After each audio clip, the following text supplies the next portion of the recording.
Hello, I want to invite the whole parish family to complete the All Things New survey on the different models shared at the listening session. This survey is open to everybody and is available to December 31st.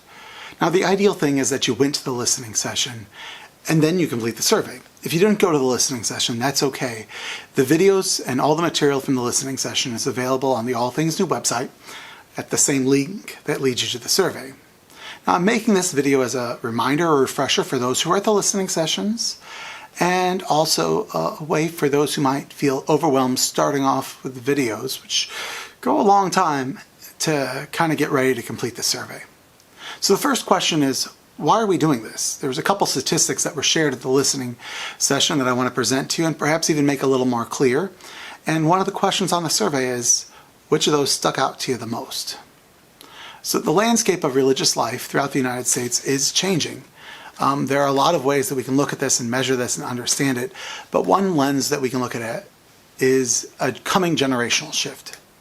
You know, many of the best donors and volunteers in parish life are those who are in a time of life where their kids are old enough that they have time, but they're young enough that they're healthy still.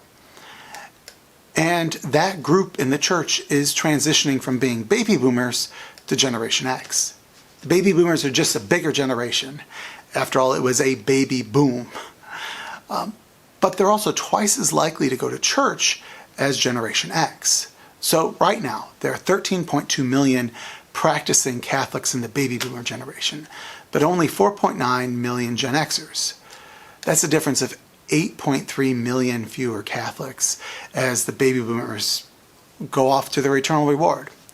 Now, the baby boomers are more likely to be donors and are also likely to give more when they give. And so with the difference in demographics, just the difference of an average tithe of $750 a year for baby boomers versus $500 a year for Generation X adds up to a generational difference in giving of $4.9 billion across the country. And so as the baby boomers age and Generation X rises up to take their place, there's going to be dramatic changes in the life of the church. These are national trends. I was talking to friends from another diocese, and it turns out they're doing the same thing we are, just slightly differently. And we started thinking about it, and we could make a list of dioceses that was pretty long that are in the middle of a process, much like All Things New. But these trends are affecting St. Louis. The number of Catholics in the archdioceses continue to decline.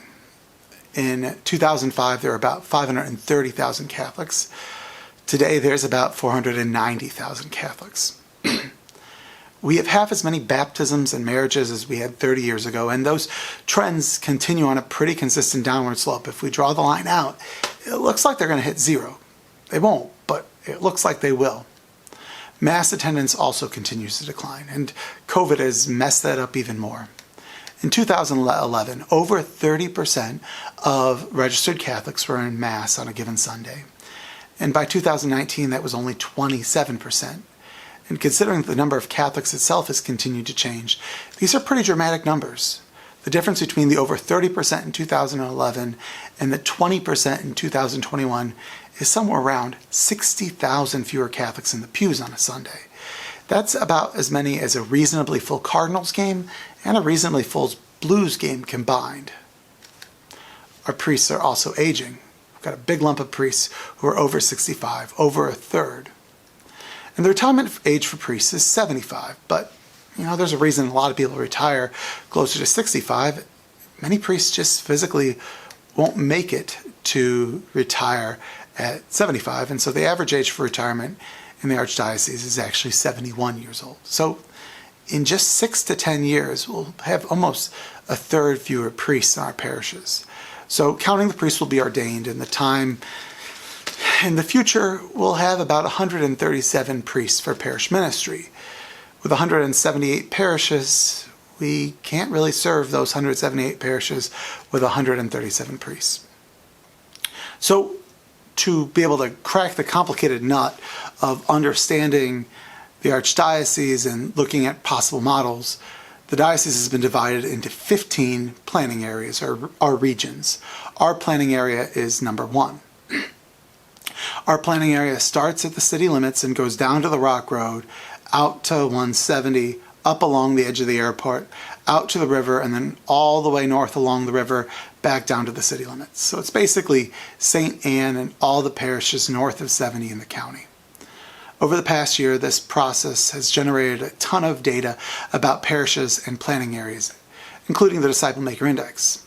And so the leaders of the process assessed and evaluated the information to look at commonalities among the parishes in each planning area.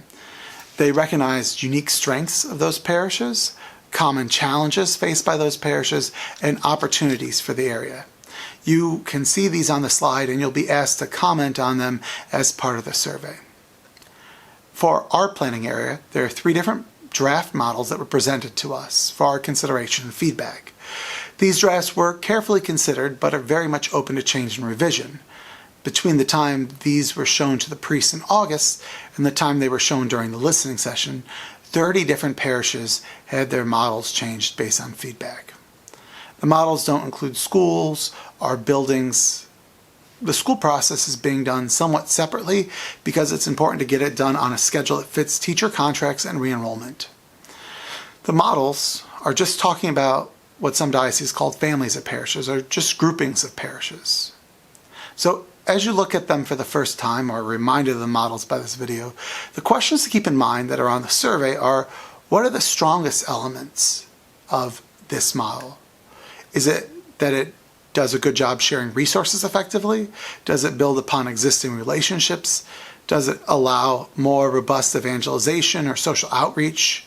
Does it provide better accessibility to a priest?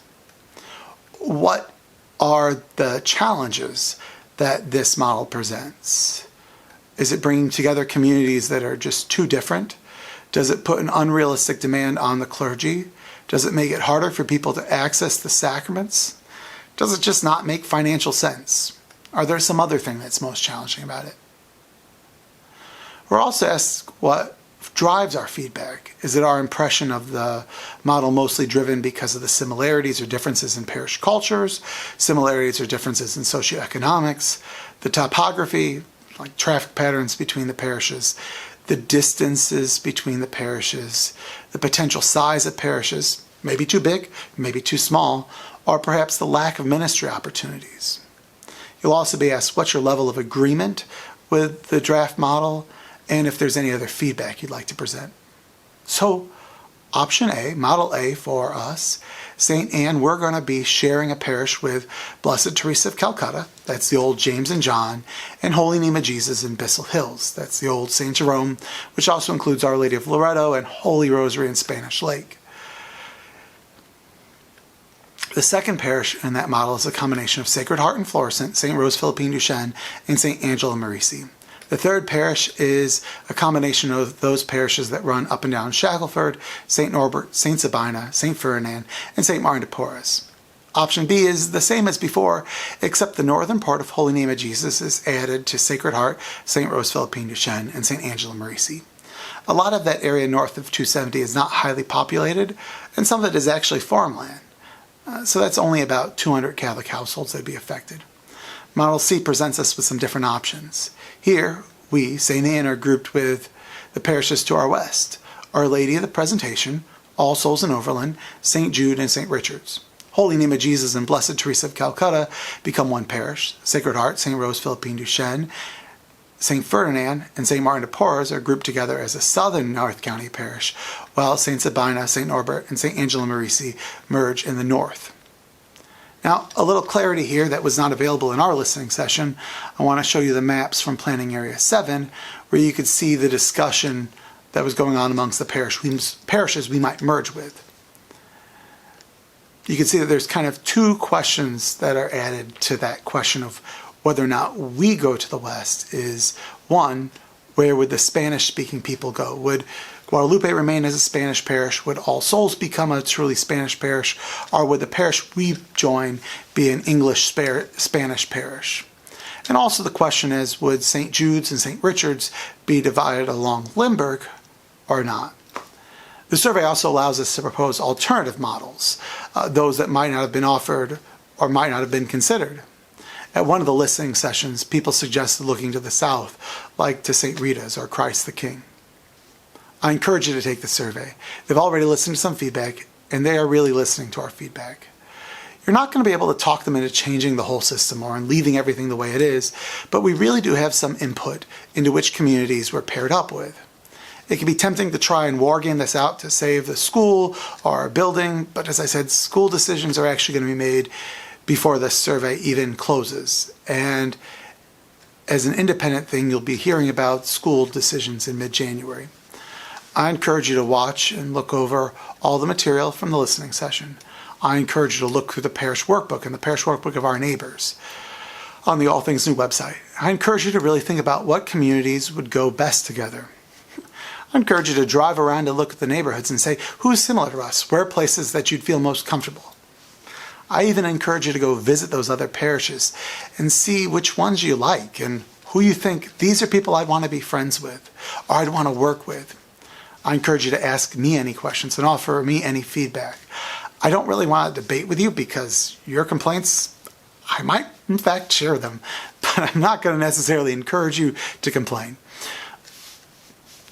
But they're going to be asking me for feedback after your feedback, so I want to know what you think, who you think we should be friends with. So I thank you for your time, and I thank you for your commitment to the faith and to our parish community. God bless.